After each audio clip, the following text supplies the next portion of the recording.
پروردگار نے اپنی اس عطا کو کس مرحلے پر اور کس مقصد کے حصول کے لیے زمین پر اتارا؟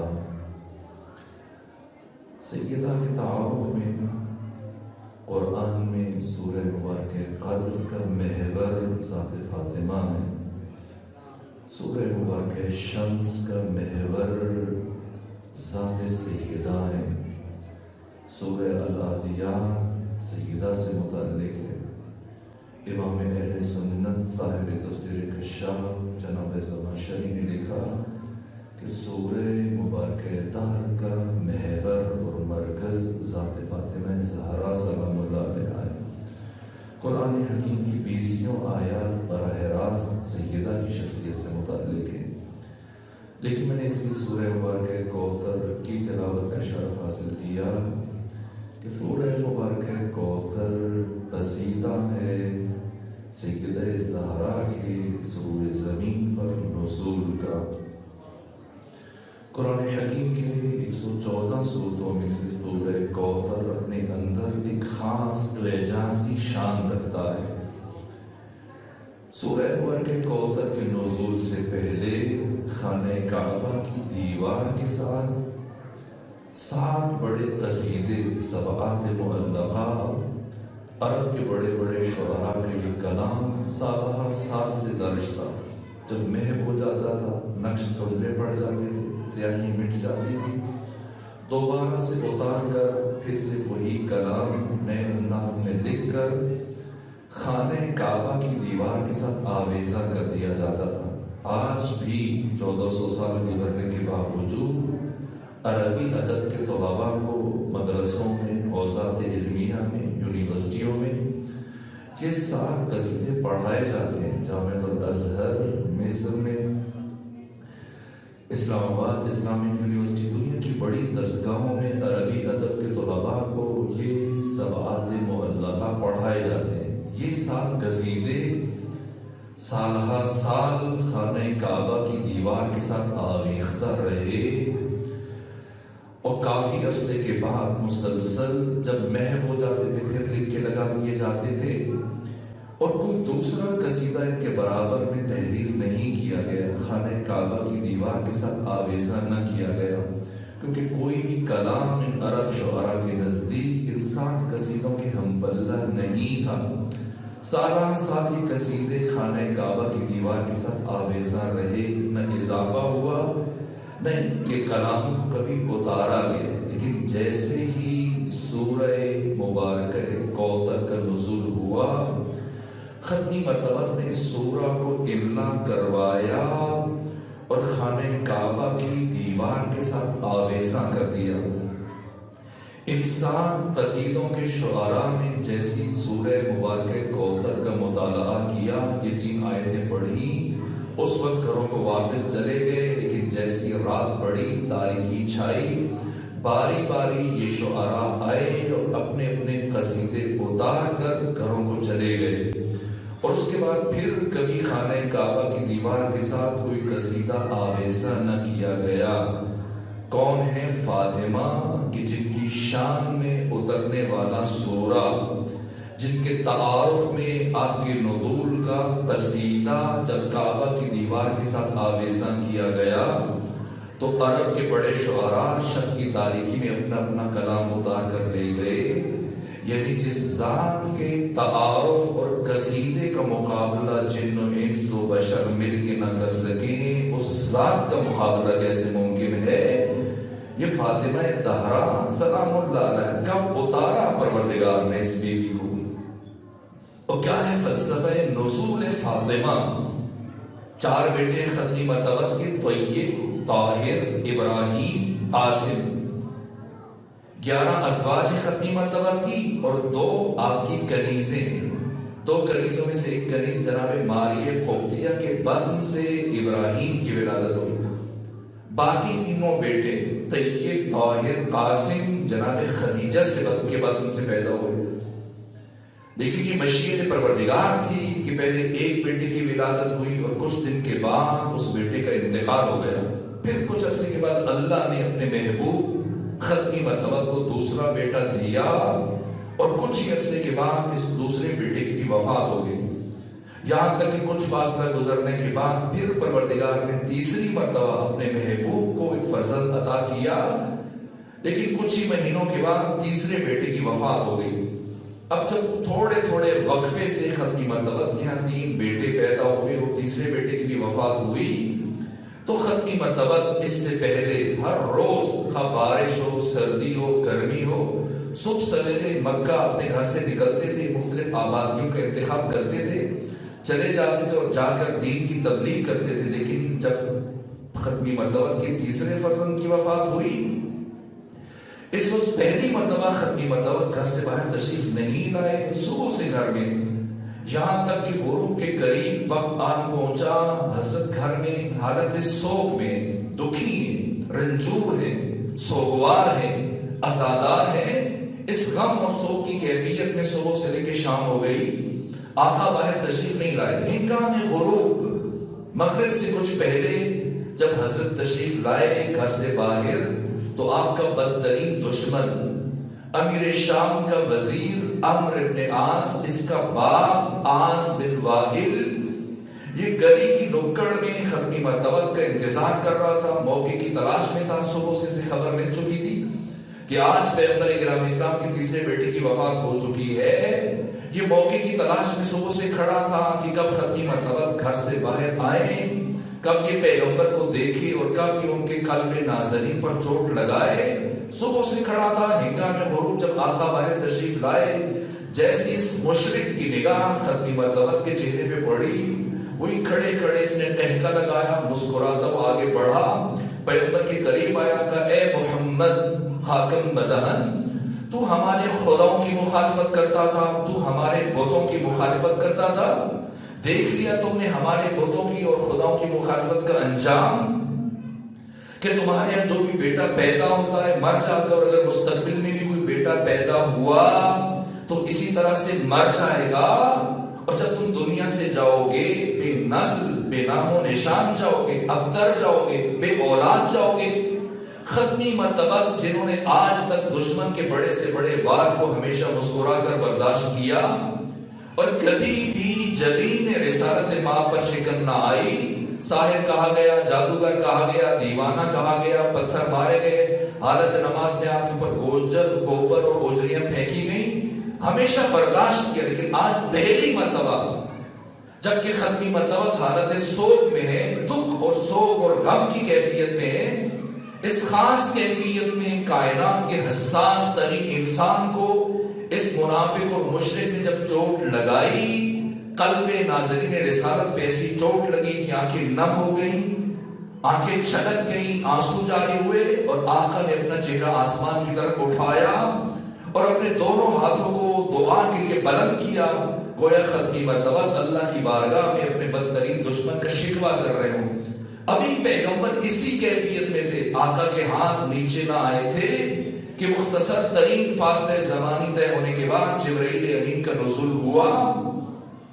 آ کر جبرائیل نے بارگاہ ختمی مرتبہ میں سلام کیا، اور سلام پیش کرنے کے بعد عرض کیا کہ اے محبوب خدا ختمی مرتبہ، پروردگار یہ فرما رہا ہے کہ آپ دکھی نہ ہو، غمگین نہ ہو، رنجور نہ ہو، سوگوار نہ ہو، پریشان نہ ہو۔ اللہ یہ فرما رہا ہے کہ وَلَسَوْفَ يُعْطِيكَ رَبُّكَ فَتَرْضَىٰ، ان قریب آپ کا رب آپ کو اس قدر عطا کرنے والا ہے کہ آپ خوش ہو جائیں گے، آپ راضی ہو جائیں گے۔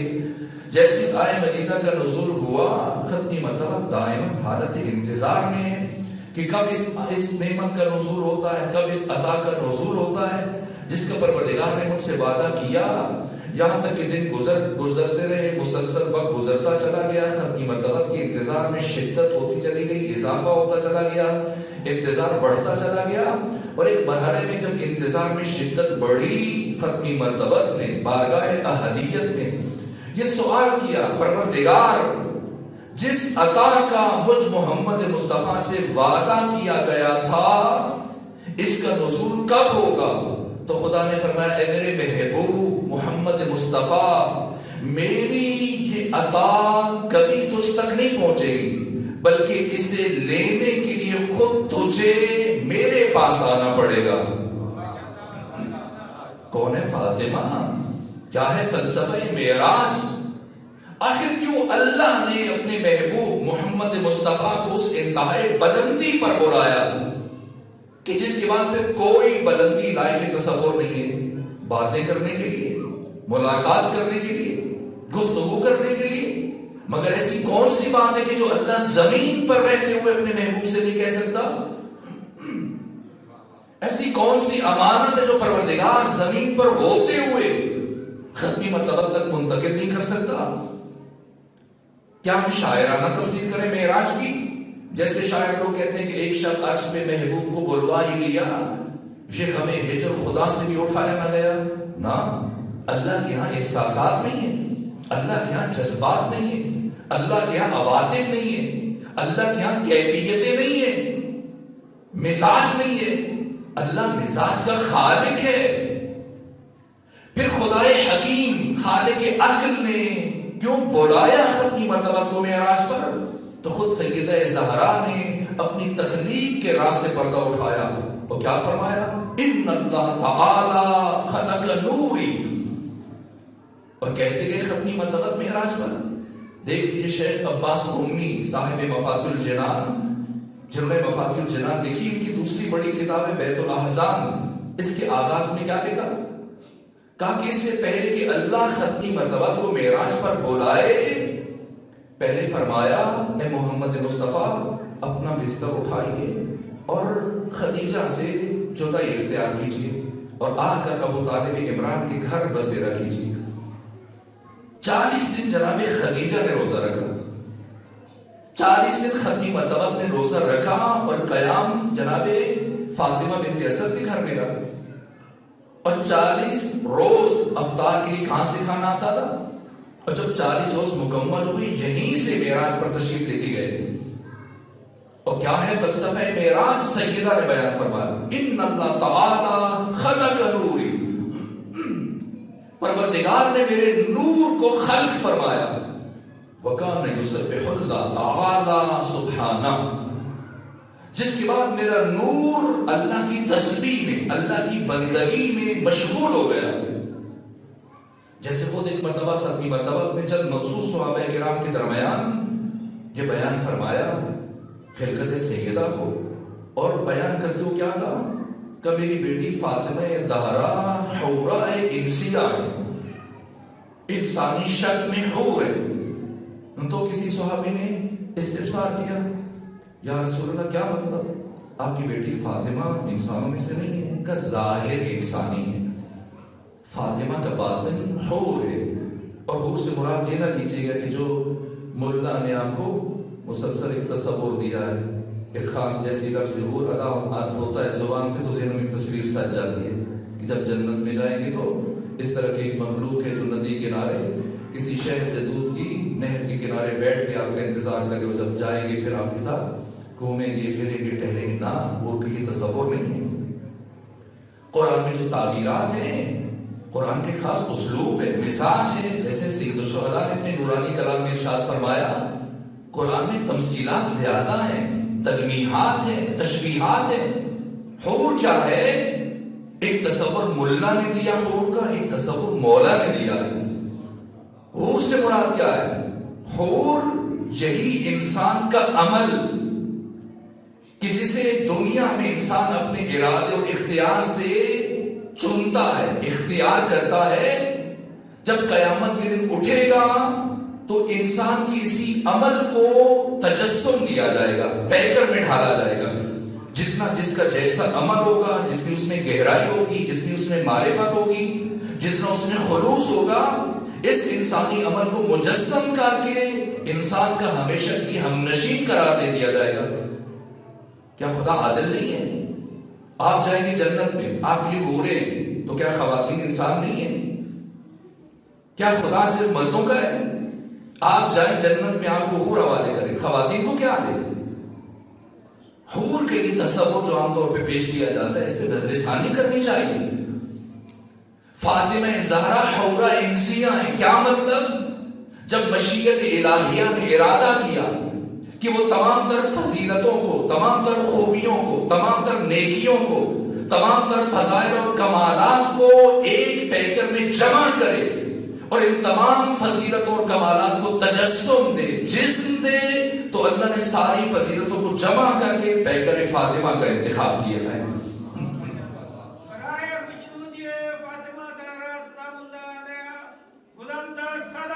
اللہ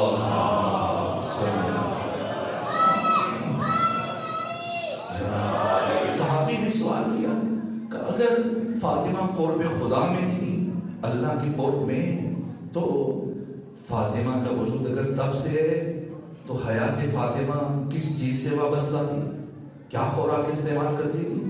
ختمی مرتبہ نے فرمایا کہ تسبیح پروردگار، ذکر خدا، یہ فاطمہ کی غذا تھی، یہ فاطمہ کی خوراک تھی۔ خود سیدہ اپنی تخلیق سے متعلق کیا فرما رہی؟ ان اللہ تعالی خلق نوری، پروردگار نے میرے نور کو خلق فرمایا۔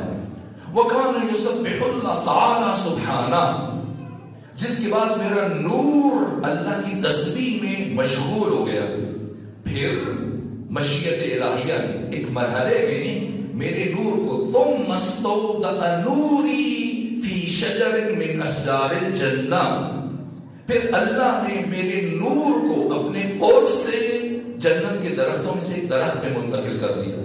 اس کا اثر کیا ہوا؟ فَأَضَاءَتْ، تو وہ روشن ہو گیا، چمکنے لگا، نورانی ہو گیا۔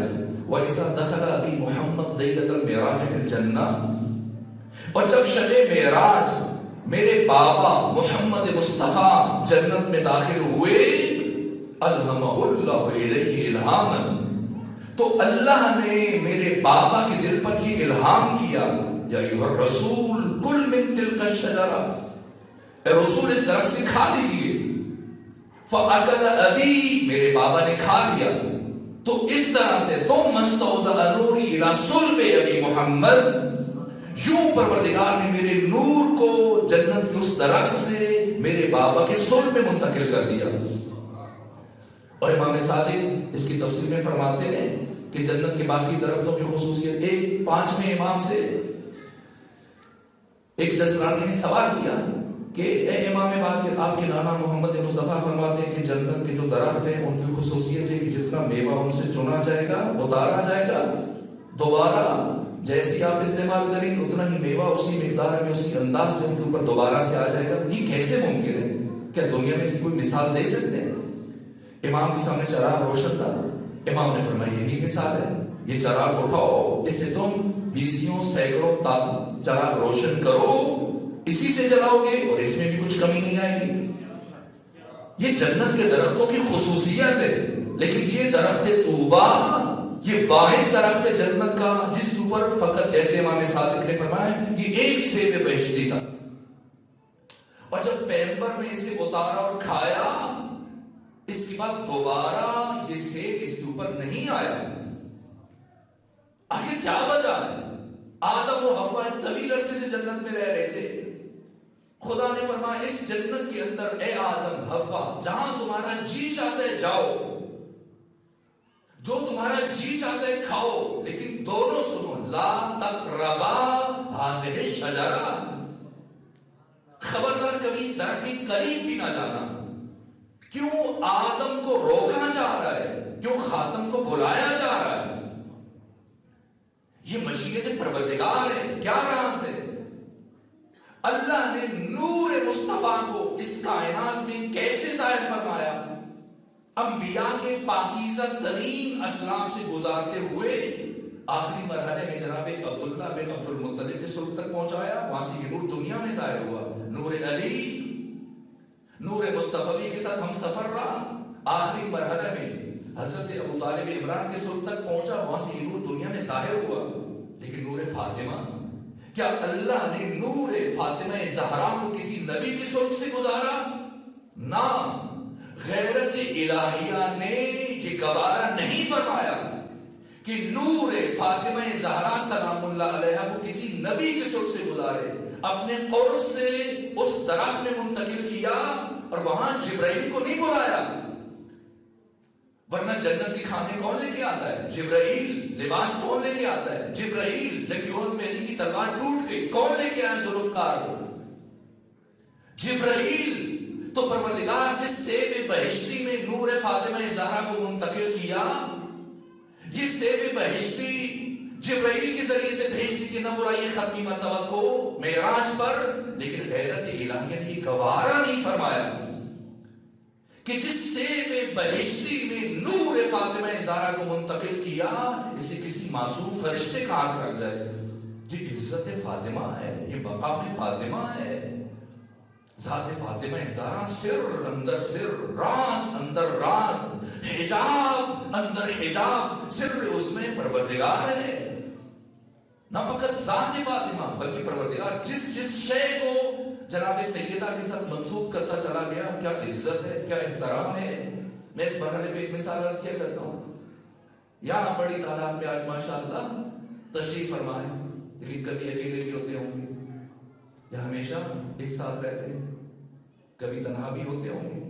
کبھی ایسے وقت آیا کہ بالکل تنہا ہو، آپ کے ساتھ کوئی بھی نہ ہو؟ نہیں آیا. انسان پر کبھی ایسا وقت نہیں آتا کہ وہ بالکل اکیلا ہو. اسد اللہ خان غالب کے شعر کیا کہتے ہیں؟ پکڑے جاتے ہیں فرشتوں کے لکھے پہ نہ حق، آدمی کوئی ہمارا غم تحریر بھی تھا. انسان اکیلا نہیں ہے، فرشتے کرام کاتبین دائماً انسان کے ساتھ ہیں. اسی لیے غالب نے کہا کاش کوئی انسان ہوتا لکھنے والا جو انسان کی مجبوریوں کو سمجھتا ہے. یہ فرشتے نہ تھکتے نہ سوتے نہ ہوں گا کہ جو دیکھتے ہیں لکھ لیتے ہیں، وہ پیش کر دیں گے.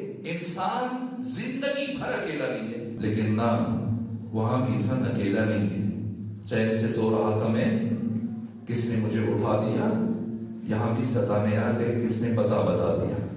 بتانے والے نے بتایا کہ یہ صاحب نئے تشریف لائے، جا کے پوچھیے کیسی زندگی گزاری ہے. جہاں بھی اکیلا نہیں ہے. کون؟ دنیا میں کرامن کاتبین ہیں، قبر میں منکر و نکیر آ گئے، اور قبر سے جب اٹھے گا تو کیا خود اٹھے گا یا کوئی اٹھائے گا؟ قرآن کہتے ہیں اٹھائے گا. کون؟ فرشتے. پولیس صراط میں کون کھڑا ہے؟ واقفوہم انہم مسئولون. قرآن فرما رہے ہیں انہیں روک کر ولایت معصومین سے متعلق سوال کرو. کون پوچھے گا؟ فرشتے. معاشر میں کون ہے؟ فرشتے. جنت و جہنم کے انتظامات کون چلا رہا ہے؟ سب فرشتے ہیں. جنت کے فرشتوں کے سردار قرآن نے نام ذکر کیا رضوان، فرشتے ہیں. جہنم کے فرشتوں کے سردار جناب مالک قرآن نے ذکر کیا، فرشتے. سب فرشتے ہیں. دنیا میں، قبر میں، برزخ میں، آخرت میں، جنت و جہنم. کوئی ایسا مقام ہے جہاں فرشتہ نہ ہو؟ ہاں ایک مقام ہے. کون سا؟ حوض کوثر. ہے کوئی فرشتہ حوض کوثر پہ؟ کون ہے؟ پیغمبر ہے، علی ہے، فاطمہ ہے، حسن ہے، حسین ہے. کوئی فرشتہ نہیں. تو خدا حکیم خالق عقل سے سوال کیجیے، پروردگار جب دنیا میں، قبر میں، برزخ میں، آخرت میں، جنت و جہنم ہر مرحلے میں معصوم فرشتوں کو منسوب کیا تو حوض کوثر میں بھی فرشتوں کی ڈیوٹی لگا دی ہوتی. غیرت الہیہ نے یہ گوارا نہیں فرمایا کہ جس چشمے اور حوض کو فاطمہ زہرا کے ساتھ منسوب کیا یا کسی فرشتے کی ڈیوٹی لگائے. نہ اسی بیوی کے بابا، اسی بیوی کے بیٹے، اسی بیوی کے شوہر ہیں، یہ فاطمہ ہے. صلوات بھیجیے خاندان فاطمہ پر.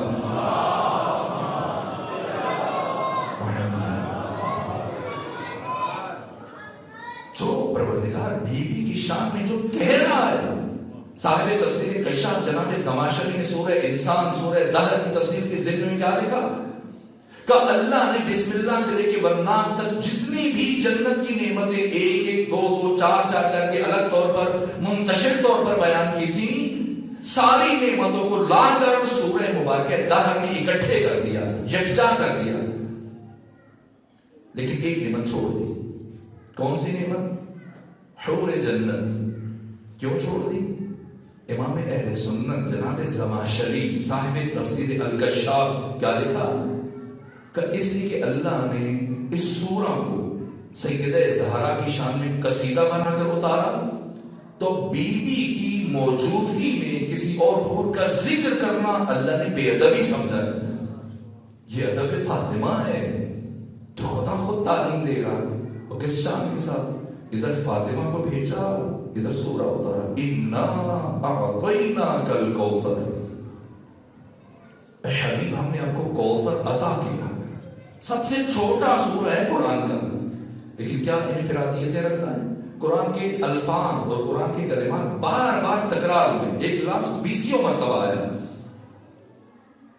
ایک سورہ میں، دوسری سورہ میں، پھر مختلف آیتوں میں تکرار ہو رہے، لیکن سورہ بھر کے کوثر سوائے لے ربک، اس کے علاوہ دیکھیے کوئی کلمہ دوبارہ پلٹ کے قرآن میں استعمال ہوا، اعطیناک صرف اسی سورہ میں، کوثر اسی سورہ میں، فصل اسی سورہ میں، وانحر اسی سورہ میں، شان اکا صرف سورہ کوثر میں، ابتر صرف سورہ کوثر میں استعمال ہوا۔ کوئی کلمہ پلٹ کر پروردگار نے دوبارہ قرآن میں استعمال نہیں کیا، اور 5 مرتبہ اس چھوٹی سی سورہ میں اللہ نے اپنے حبیب سے خطاب کیا، اعطیناک فصل، آپ نماز پڑھی، وانحر شانیہ کا 5 مرتبہ خطاب کیا، لے ربک، اور پہلی آیتوں میں ایک آیت چھوٹی سی آیت کتنی شخصیتوں کا تعارف ہو رہا ہے، 4 ہستیوں کا تعارف ہو رہا ہے۔ سب سے پہلے پروردگار اپنا تعارف کر رہا ہے، اِنَّا ہم نے، پھر ختمی مرتبہ کا تعارف ہو رہا ہے اپنے محبوب کا جسے عطا کیا جا رہا ہے، اعطیناک آپ کو عطا کیا۔ تیسرا کس شخصیت کا ذکر ہے؟ اس عطا کا ذکر ہے، کوثر کا ذکر ہے، اور یہ بلاغت قرآن ہے۔ اسی پہلی آیت میں پروردگار نے ایک اور ہستی کا ذکر بھی کروایا، کون سی ہستی کا؟ ورنہ اگر چوتھی ہستی کا ذکر کروانا مطلوب نہ ہوتا تو پروردگار فرماتا ہے انی اعطیتک، یہ قرآن ہے، خدا یہ کہتا ہے کہ میں نے آپ کو عطا کیا، لیکن کیا فرمایا؟ ہم نے، اِنَّا أَعْطَيْنَاكَ، ہم نے آپ کو عطا کیا، میں نے نہیں کہا۔ کیوں بھائی؟ خدا تو وحدہ لا شریک ہے، پھر ہم کیوں کہا؟ پروردگار جو قرآن میں بار بار خود کے لیے میں کہہ رہا ہے، یا ہم کیوں کہا؟ 4 سورتیں جن کا آغاز اِنَّا سے ہو رہا ہے، سورہ نوح ہے، سورہ قدر ہے، سورہ فاتح اور سورہ کوثر۔ یہاں پروردگار نے اِنَّا ہم نے کیوں کہا؟ تو یہ قاعدہ ہے علوم قرآن میں، پروردگار کبھی کام وسیلے کے ذریعے سے انجام دیتا ہے، کبھی بغیر وسیلے کے انجام دیتا ہے۔ جب پروردگار کسی عمل کو وسیلے کے بغیر انجام دے تب میں کہتا ہے، اور جب کسی عمل کو وسیلے کے ذریعے انجام دے پھر ہم کہتا ہے۔ سورہ کوثر میں کیا فرمایا؟ ہم نے آپ کو کوثر عطا کیا، یعنی اللہ نے اس قرآن عصمت و طہارت کو رحم نبوت پر اتارنے کے لیے کسی ذات کو وسیلہ قرار دیا۔ تو جب کلام فاطمہ زہرا کے تناظر میں کوئی فرشتہ تحویل نور فاطمہ زہرا کی وسیلہ بننے کی صلاحیت نہیں رکھتا، کوئی نبی انتقال نور فاطمہ زہرا کی وسیلہ نہیں بن پا رہا، تو پھر کسے وسیلہ بنایا؟ ایک ذات ہے، اور اس جلیل القدر ہستی کا نام ہے خدیجہ بنت خویلد سلام اللہ علیہا۔ ان اللہ تعالی خلق نوری، پروردگار نے میرے نور کو خلق فرمایا، وَكَانَ يُسَبِّحُ اللَّهُ تَعَالَى سُبْحَانَهُ، جس کے بعد میرا نور اللہ کی تسبیح میں مشغول رہا۔ ثُمَّ اسْتَوْدَعَ نُورِي فِي شَجَرٍ مِّنْ أَشْجَارِ الْجَنَّةِ، جنت کے درختوں میں سے ایک درخت میں منتقل کیا، پھر پیغمبر کو زمین سے وہاں پر آیا۔ کیوں کھڑے ہوتے تھے ختمی مرتبہ سجدہ کے احترام میں؟ جس بی بی اور جس کوثر کو لینے کے لیے ختمی مرتبہ نے فرش سے عرش کا سفر طے کیا ہو، اس کے آنے پہ لازم ہے کہ اٹھ کے آگے بڑھ کے استقبال کریں۔ اس لیے کتب اہل سنت کے الفاظ ہیں، کلما، جب بھی فاطمہ زہرا داخل ہوتی تھی، فقام الیہا، ختمی مرتبہ کھڑے ہو جاتے تھے اور آگے چل کے جاتے تھے۔ تاریخ بشر میں کسی باپ نے اپنی بیٹی کا ایسے احترام نہ کیا ہوگا جیسے پیغمبر اسلام سیدہ زہرا کا احترام کرتے تھے۔ 6 کام کرتے تھے، کھڑے ہو جاتے تھے، آگے چل کے جاتے تھے، پھر فاطمہ کا ہاتھ اپنے ہاتھ میں لیتے تھے، اور چوتھا کام چومتے تھے، اور 5واں کام استشمام کرتے تھے، سونگتے تھے۔ ایک مرتبہ سیدہ نے استفسار کیا، بابا کیا کر رہے ہیں کہ میں اسی سے بہشتی کی خوشبو محسوس کر رہا ہوں. اور چٹکم فاجلسها فی مجلسہ، جہاں سے چل کے گئے تھے واپس فاطمہ کو وہاں ساتھ لے کے آتے اور اپنی نشست پر اپنی مسند پر بٹھاتے تھے. یہ ادب فاطمہ ہے جو خدا تعلیم دے رہا ہے، جو پیغمبر اسلام تعلیم دے رہے ہیں. اس طرح سے اللہ نے میرے نور کو جنت کے درختوں میں سے ایک درخت میں منتقل کیا، میرے بابا کو بلایا، الہام کیا کھائیے، میرے بابا نے کھا لیا. اس طرح سے ثم استودع نوری الی صلب ابی محمد، میرے بابا کے صلب میں منتقل کیا اور وہاں سے یہ نور منتقل ہوا جناب خدیجہ کی طرف. فواسعتنی، اور میں دنیا میں آ گئی. لیکن میری حقیقت کیا ہے؟ میری حقیقت وہی ہے، انا من ذالک النور، میں وہی نور ہوں. اعلم بما کان وما یکون وما هو کائن الی یوم القیامہ، جو سب جانتا ہے، جو ہوتا رہا ہے، جو ہو رہا ہے، جو قیامت تک واقع ہوگا، جو بعد از قیامت واقع ہوگا. نور فاطمہ زہرا سب سے باخبر ہے. اس لیے امیر المومنین مرتبہ گھر میں داخل ہوئے، بی بی کو سلام کیا اور سلام کرنے کے بعد کہا فاطمہ میرے پاس آ جائیں، آج میرا جی چاہ رہا ہے کہ میں آپ کو اس کائنات کے اسرار، رموز، علوم اور معارف تعلیم دوں. سیدہ اٹھی، جلدی آگے بڑھی اور آگے بیٹھ گئی اور کہا اے علی، آپ میرے امام ہیں، آپ میرے شوہر ہیں، آپ ولی خدا ہیں، آپ مفترض الطاعہ ہیں، آپ کی اطاعت کو اللہ نے مجھ پر واجب قرار دیا. اگر آپ فرمائیں گے تو فاطمہ سن لے گی، لیکن اے علی اگر آپ مجھے اجازت دیں تو جو آپ فاطمہ کو سنانا چاہتے ہیں فاطمہ آپ کو سنا دیتی ہے. اسی لیے ختمی مرتبہ نے فرمایا کہ اگر اس روئے زمین پر علی نہ ہوتے تو آدم سے لے کے عیسیٰ تک کوئی بھی نبی فاطمہ زہرا کا ہم کف، ہم سر، ہم پلہ اور برابر نہ ہوتا. علی کے سارے کمالات لے کر فاطمہ زہرا سے افضل نہیں ہے، برابری کی منزل پہ. علم علی علم فاطمہ برابر ہے. جیسے ابھی میں نے ایک مثال عرض کی، طہارت علی طہارت فاطمہ برابر ہے، عبادت علی عبادت فاطمہ برابر ہے. وہ علی جو ہر رات 1000 رکعت نماز پڑھے، بھلا ایک خاتون کیسے نماز پڑھ سکتی ہے 1000 رکعت ہر روز؟ وہ بھی خاتون، آپ جانتے ہیں خواتین مہینے کے بہت سارے دن نماز نہیں پڑھ سکتی ہیں، روزہ نہیں رکھ سکتی ہیں. اب پتہ چلا کہ کیوں اللہ نے فاطمہ زہرا کو بطول بنا کے بھیجا ہے.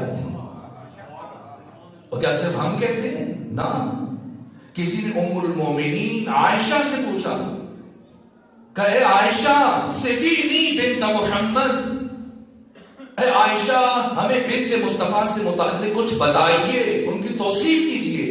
اور مجھے تعجب ہوتا ہے، پلٹ کر آگے سے ام المومنین عائشہ نے یہ نہیں کہا کہ کون سی بیٹی. ظاہر ہے کہ اگر فاطمہ کے علاوہ کوئی اور بیٹی ہوتی تو ام المومنین پلٹ کے پوچھتی کہ بتاؤ کون سی. جیسی کہا گیا صفینی بنت محمد، ایک جواب دیا اور سمندر کو کوزے میں سمو دیا. کیا کہا؟ ما اقول فی حقہا، ما اقول فی حقہا، میں اس فاطمہ سے متعلق کیا کہوں.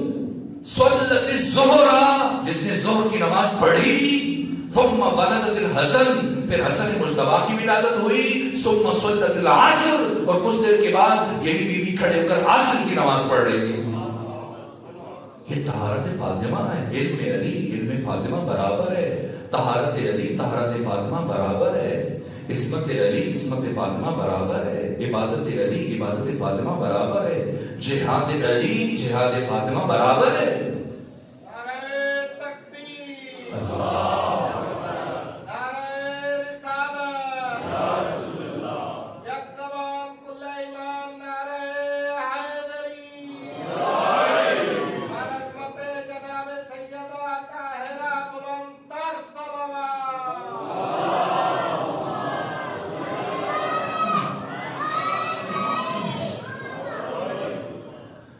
علی علیہ السلام نے اپنی زندگی میں 84 جنگیں لڑی ہیں. علی شیخ ابی طالب کی یہ 84 جنگیں ایک طرف، لیکن ایک جنگ جو فاطمہ زہرا نے لڑی ہے، کیا کیا ہے. اور یہی فاطمہ زہرا کو اس روئے زمین پر بھیجنے کا ہدف اصلی تھا. بی بی کی زندگی اسوہ ہے، لیکن نہ کس کے لیے اسوہ ہے؟ بیوی کی زندگی جو باقی پہلو ہیں وہ ضمنی ہیں، فرعی ہیں. اصلی مقصد کیا ہے؟ حق تعالیٰ کا، جس کے لیے پروردگار نے 20 جمادی ثانی کو اپنے سب سے بڑے راز کو اس کائنات میں ظاہر فرمایا. کیا فلسفہ تھا؟ باقی ساری حکمتیں، بیوی کی زندگی کی تعلیمات، یہاں تک کہ اگر آپ مباہلہ تک بھی آ جائیے تب بھی مباہلہ مقصد نہیں تھا سیدہ کے بھیجے جانے کا. ورنہ 15 دن تک پیغمبر، علی، فاطمہ، حسن، یہ چاروں 15 دن تک نصارہ نجران کے ساتھ بحث کرتے رہے. اس کے باوجود وہ زیر بار نہیں آ رہے تھے، تسلیم نہیں ہو رہے تھے. اور 16ویں دن جب ختمی مرتبہ ان 4 کے ساتھ چلے، جب فاطمہ بھی ساتھ چلی، جیسی آتے کو دیکھا نصارہ نجران دستبردار ہو گئے، شکست تسلیم کی، معافی مانگی، جزیہ دیا. کس کی وجہ سے؟ 4 ماہ تو پہلے بھی مسجد نبوی میں 15 دن سے موجود تھے، لیکن جب فاطمہ شامل ہوئی. لیکن مباہلہ جو بہت بڑی عید ہے مسلمین کی، بہت بڑی فتح ہے، مباہلہ کے لیے بھی اللہ نے فاطمہ زہرا کو نہیں بھیجا. ایک مقصد ہے جس کے لیے اللہ نے اس نور کو اس کائنات میں ظاہر کیا ہے. وہ کون سا مقصد ہے؟ آخر یہ سادہ باتیں نہیں ہیں، یہ جذباتی باتیں نہیں ہیں.